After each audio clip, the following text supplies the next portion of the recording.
আসসালামু আলাইকুম। আশা করি আল্লাহর রহমতে সবাই সুস্থ আছেন, ভালো আছেন। আলহামদুলিল্লাহ, আমিও ভালো আছি।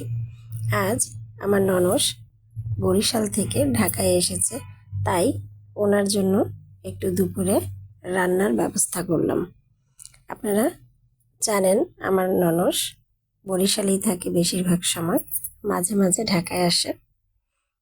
তখনই 3-4 দিন একটু ঢাকায় থেকে আবার চলে যায়।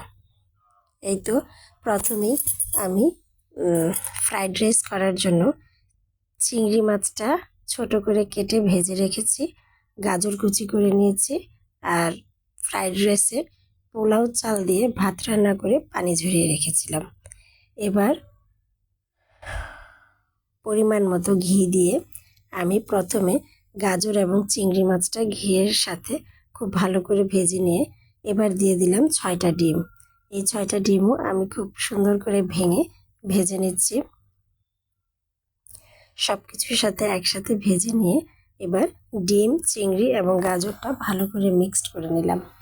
এবার আমি আগুনটা একদম কমিয়ে দিব, যাতে করে ভাতটা দেওয়ার সময় কোনো রকম সমস্যা না হয় বা তলানিতে লেগে না যায়। আপনারা দেখতে পাচ্ছেন ভাজতে ভাজতে আমার এটা কড়াই থেকে ছাড়া ছাড়া হয়ে এসেছে, অর্থাৎ ঘি কিন্তু পুরোপুরি এটা শুষে নিয়েছে। আমি ভাত দেওয়ার পরে সবার শেষে আবার ঘি দিয়ে দিব।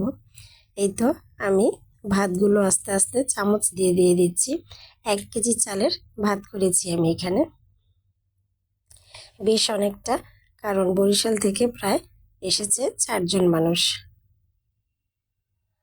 এই তো আমি এগুলো ভাতের সাথে খুব ভালো করে মিক্সড করে নিলাম। এবার আস্তে আস্তে বাকি ইনগ্রিডিয়েন্টসগুলো মিলাতে থাকব।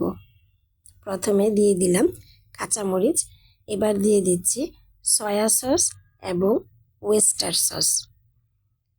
এই দুটো সস খুব ভালো করে ভাতের সাথে মিক্সড করে নেব।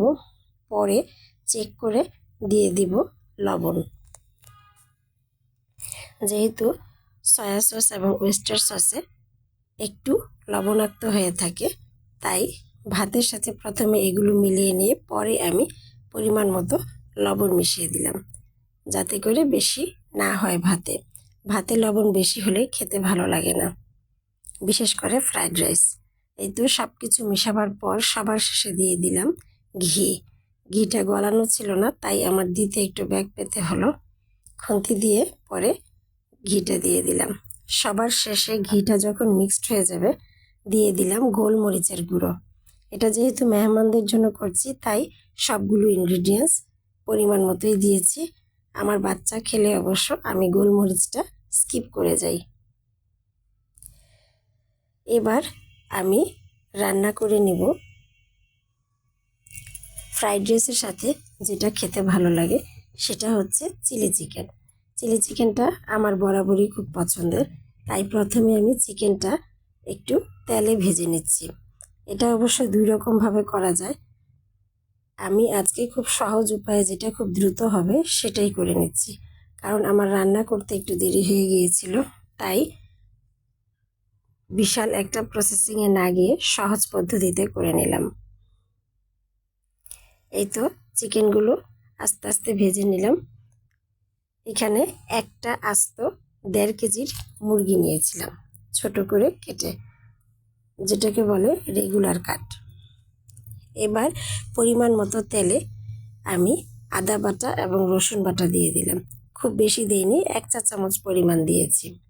এবার দিয়ে দিয়েছি 1 কাপের মতো পেঁয়াজ, স্কোয়ার করে কেটে আমি পেঁয়াজের পাপড়িগুলো আলাদা করে নিয়েছি।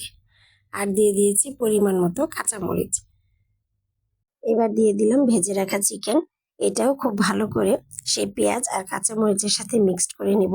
এবার একে একে দিয়ে দিব সসগুলো। সসের মধ্যে আমি দিব সয়া সস, ভিনেগার এবং টমেটো সস। আমি কি কি দিয়েছি এটা ভালো করে আপনাদেরকে একবার করে দেখিয়েও দিব। পরিমাণ ছিল 1 টেবিল চামচ করে। আমার ভিডিওগুলো ভালো লাগলে অবশ্যই আমার পেজে লাইক এবং ফলো দিতে ভুলবেন না, এবং আমার YouTube channel Cook and Fun ঘুরে আসবেন এবং একটা সাবস্ক্রাইব করে দিবেন।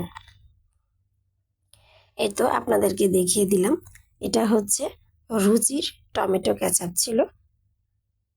এবার টমেটো কেচাপটা আমি পরিমাণ মতো দিয়ে দিব। এটার কোনো আমি মেপে দেইনি, চোখের আন্দাজে দিয়েছি। আপনারাও যারা প্রতিদিন রান্না করেন তারা নিশ্চয়ই সবসময় মেপে রান্না করেন না। আমিও ঠিক সেরকমই কিছু কিছু ইনগ্রিডিয়েন্টস চোখের আন্দাজে বা হাতের আন্দাজে দিয়ে থাকি। এই তো যখন খুব ভালো করে সসগুলোর সাথে চিকেনটা কষানো হয়ে যাবে, তেল ছেড়ে দিবে, তখন আমি দিয়ে দিব কর্নফ্লাওয়ার গুলানো পানি।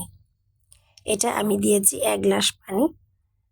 তারপর যখন খুব ভালো করে সিদ্ধ হয়ে পানিটা এভাবে টেনে আসবে, তখনই আমি ঢাকা দিয়ে রেখে দিয়েছি। এতক্ষণ আমার ভিডিও ধৈর্য সহকারে দেখার জন্য ধন্যবাদ।